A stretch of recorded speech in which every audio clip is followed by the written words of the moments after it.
안녕하세요. 제잘제잘 하늘학교의 사회자 구효민입니다. 오늘도 성영주 강사님과 함께하게 됐습니다. 안녕하세요, 강사님. 안녕하세요. 다시 만나니 반갑습니다. 두 번째 시간이다 보니 조금 익숙해져서 그런지 긴장이 풀리고 편안합니다. 이 시간은 느낌과 욕구에 대해 배워보려고 하는데요. 지난 시간에 느낌만 말해줄 때 뭔가 놀림받는 것 같고 그 감정을 더 증폭시키는 것 같다고 말씀하신 것으로 기억되는데요. 맞나요? 네, 맞아요. 화났어? 짜증나? 이렇게 느낌만 말해줄 때는 아니, 안 그래도 화가 나 있는데 어쩌라는 거야? 라는 생각이 들어서 더 불편한 마음이 들더라고요. 이럴 때 어떻게 해야 할까요? 그래서 우리는 느낌을 말한 후에 무엇이 중요한지에 대해서도 표현합니다. 그것을 욕구라고 하는데요. 예를 들어 이런 것입니다. 그래서 화가 나? 엄마가 내 마음을 알아주기를 바래? 좀 억울해? 너는 친구들이 너의 의견도 귀담아 들어주기를 원해? 라고 느낌과 욕구를 같이 말해줄 때 상대가 내 말을 들었다고 느끼고 이해받았다고 확인이 되어져서 흥분되었던 마음이 가라앉고 충분히 공감이 되어 마음이 서로 연결되는 것을 느낄 수 있습니다. 그런 것 같아요. 지난 시간에 느낌에 대해서 말씀하실 때 흥미로웠어요. 욕구로 들어가기 전에 느낌에 대해서 조금 더 얘기하면 좋을 것 같아요, 선생님. 궁금하시죠? 저도 잘 설명되기를 원해서 약간 긴장되는데요. 느낌은 우리 몸의 내부나 외부 자극에 반응하는 것으로 정서와 몸의 감각과 오감을 포함하는 것이에요. 중요한 것은 생각과 분리하는 것입니다. 무슨 차이가 있나요? 느낌은 우리에게 필요한 것을 알려주는 경보기 같은 역할을 하는데요. 느낌을 말할 때 우리는 무시당하는 느낌이라고 말하면서 자신의 생각을 말하게 됩니다. 이 생각은 대개 분석, 비교, 비난, 해석, 스토리 만들기 등 이런 것들은 느낌이 아니에요. 우리는 생각하는 동물이라는 식으로 학교에서 배웠는데 생각을 말하면 아예 안 되는 건가요? 생각을 하지 말라거나 말하지 말라는 것은 아니고 느낌을 말할 때 생각과 섞어서 말하게 되면 내 느낌의 책임을 상대에게 미루게 됩니다. 그렇게 될 때 내가 하려는 말이 온전히 상대에게 전달되지 않고 상대는 자신을 비난하는 것이라고 생각하고 방어하거나 공격하게 됩니다. 그래서 우리는 느낌만 말하자고 하는 것이에요. 나는 할 줄 아는 것도 없고 아이들도 잘 키우지 못하는 무능한 엄마처럼 느껴져. 이처럼 자신을 평가하는 말을 나는 걱정이 돼. 나는 실망스러워. 이렇게 말하자는 것이지요. 예를 들어서 우리가 자동차를 타고 다니다가 주유등이 깜빡깜빡 들어오면 어떻게 하시나요? 주유소에 가서 기름을 넣지요. 무시하고 그냥 탄다면 어떤 일이 생길까요? 차는 도로 위에서 멈춰서게 되고 생명의 위험을 줄 만큼 아주 큰일이 일어날 것이에요. 주유등이 깜빡거리고 있는데 이렇게 생각하시는 분은 없으실 것 같아요. 며칠 전에 비가 오는 날 차에 물이 들어가서 그럴 거야 라고 추측하면서 기름을 넣지 않는다면 어떻게 될까요? 느낌이 올라오면 진단하지 말고 해석하지 말고 그 느낌을 그대로 수용합니다. 예를 들어 내 눈앞에 학교에서 돌아와 숙제를 하지 않고 핸드폰을 보고 있는 아이가 있어요. 아이가 공부를 하지 않아서 내가 화가 났다라고 생각해요. 그럴 때 나는 아이를 어떤 눈으로 보게 되나요? 그 아이를 어떻게 대하게 되나요? 엄마가 화가 나는 이유는 어떤 충족되지 않은 욕구가 있다는 것입니다. 그런데 그 원인이 아이에게 있다고 생각하면 너무나 비극적인 상황이 되어질 것이에요. 우리 잠시 함께 연습해 볼까요? 방송을 듣고 계신 분들도 함께 하면 좋겠어요. 화가 난 상황을 각자 떠올려 보세요. 나는 지금 짜증이 나고 있어. 나는 지금 화가 나고 있어. 라고 말하면서 잠시 그 몸에서 전달되는 느낌과 함께 있어 봅니다. 천천히 호흡하면서 그 내 몸에 주의를 두어 봅니다. 머리에서 올라오는 온갖 해석들, 판단들, 추측들은 잠시 내려놓습니다. 지금 어떤 느낌이 드나요?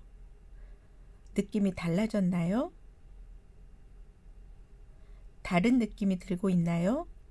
만약 같은 느낌이라고 말하시는 분이 있다면 그것은 내 몸에서 일어나는 현재의 느낌이 아니라 조금 전의 느낌을 기억하고 그것을 생각하고 있는 중일 것입니다. 지금 화가 나.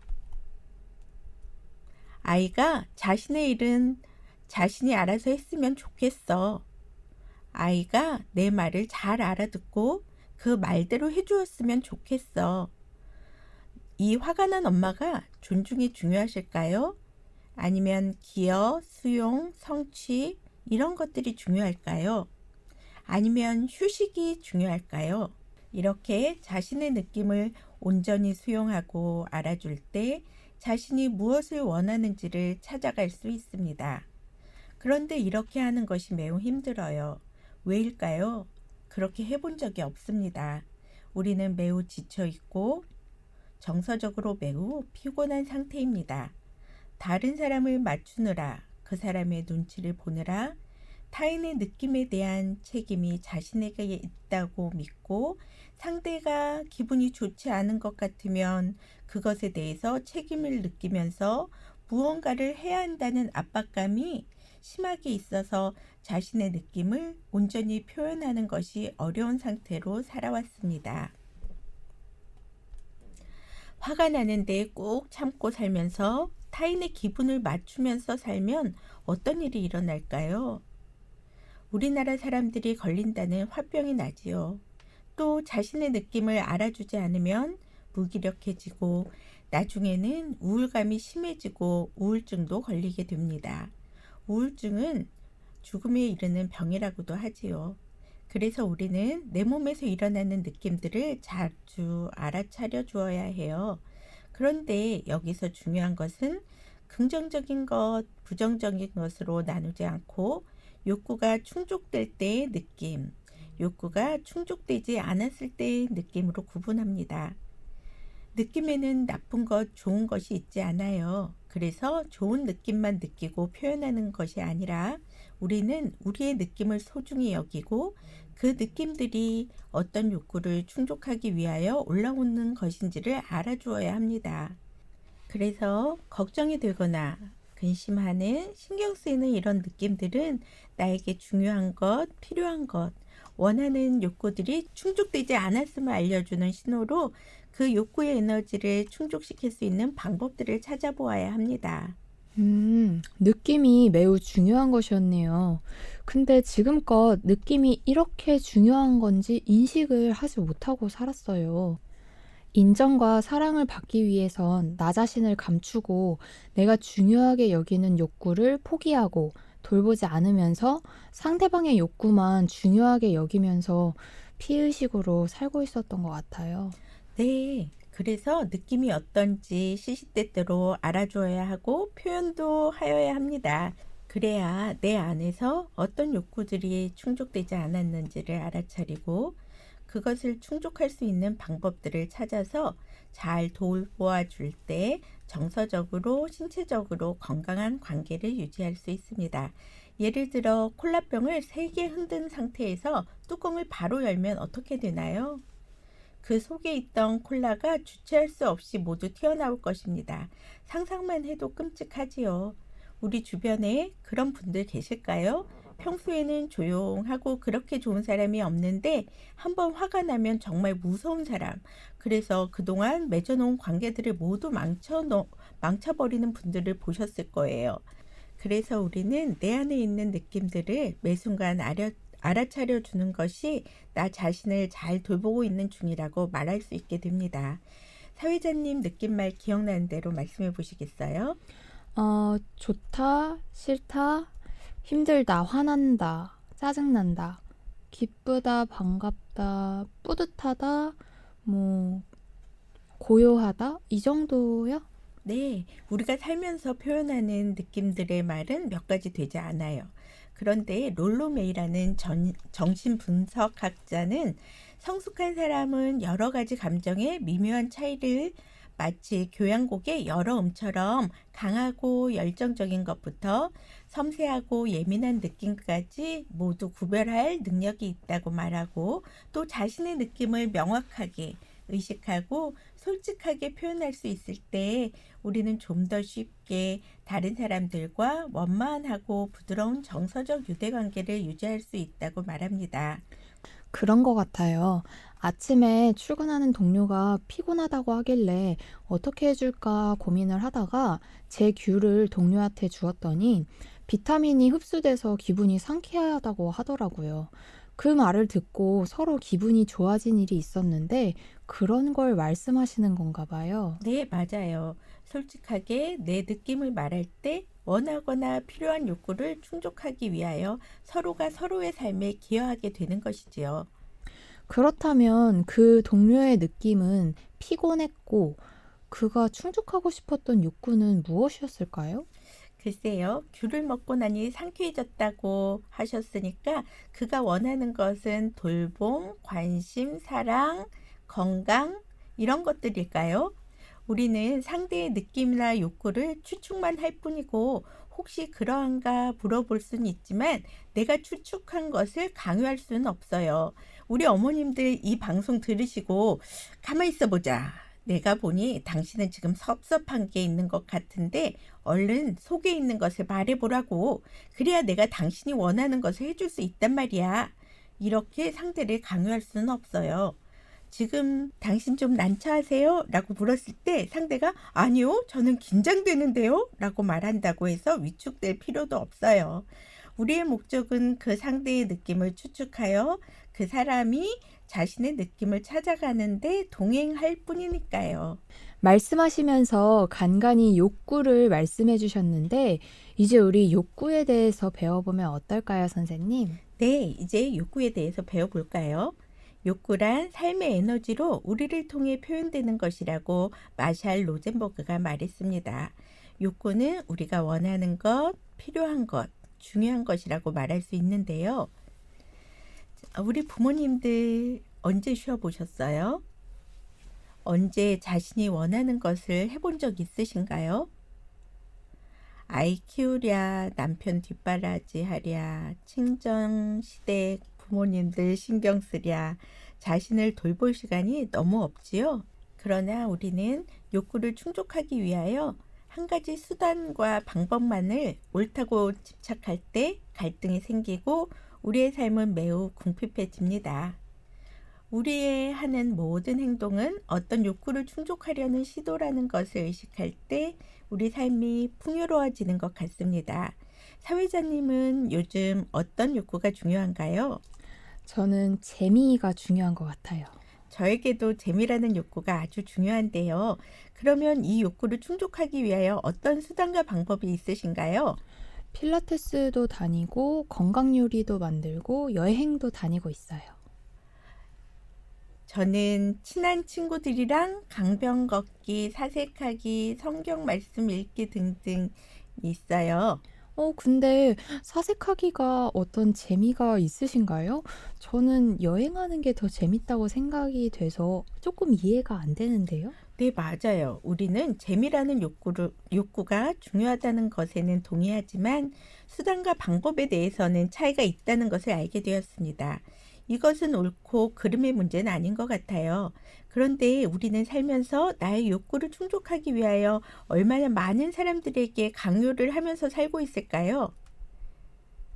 예를 들어서 부모는 아이가 공부를 잘해서 의사가 되기를 바라는 마음이 있고 아이는 축구 선수가 되기를 원해요. 이때 부모의 욕구는 무엇일까요? 아마도 자녀가 안정된 생활을 하고 뭐 기여하거나 성취하거나 행복하길 바라는 그런 것들이 좀 충족될 것 같아요. 그리고 아이 입장에서는 자기 꿈과 목표를 선택할 자유가 중요하고 존중, 지원, 자기 표현, 성취감, 뭐 이런 행복한 삶이 또 중요하게 느껴질 것 같은데요. 그래요. 부모도 아이가 자신의 꿈과 목표를 선택할 자유가 잘못되었다고 말할 수는 없을 겁니다. 그런데 우리는 나의 욕구를 충족하기 위하여 아이들에게 어떻게 하고 있는지 돌아보아야 할 것 같아요. 저는 아이들이 행복했으면 좋겠어요. 그리고 엄마 아빠도 행복했으면 좋겠습니다. 그러려면 어떻게 해야 되는지 서로가 서로에게 강요나 명령이 아닌 부탁으로 자신들의 소중한 욕구를 충족하는 삶이 되었으면 좋겠어요. 네. 그러면 행복하기 위해서 나의 소중한 욕구를 충족하려면 어떻게 해야 할까요? 네, 그것은 부탁으로 충족할 수 있는 것 같아요. 아, 부탁이요? 사실 저는 부탁하는 게 좀 어려운데요. 부탁하는 것은 어려운 일입니다. 내가 부탁을 했을 때 어떤 이유가 있어서 어려운가요? 상대가 나를 무시하는 것 같아서, 나의 존재를 거절하는 것 같아서, 내가 그동안 해준 것이 얼만데 내 부탁을 거절해? 하면서 화가 나나요? 나는 상대가 부탁을 할 때 들어주지 않으면 나중에 불이익이 오거나 내가 다음에 부탁해야 할 상황에서 상대가 내 부탁을 들어주지 않으면 어떡하지? 하면서 억지로 하게 되는 경우들이 있어요. 그런데 비폭력 대화에서는 부탁은 나의 욕구를 기반으로 자신이 원하는 삶을 살기 위해서 아주 구체적인 행동을 부탁하는 것이고, 내가 거절하는 것이 그 사람을 거절하는 것이 아니라 부탁한 그 부분을 거절했다는 것을 분명히 합니다. 네, 저도 그런 상황이 있었어요.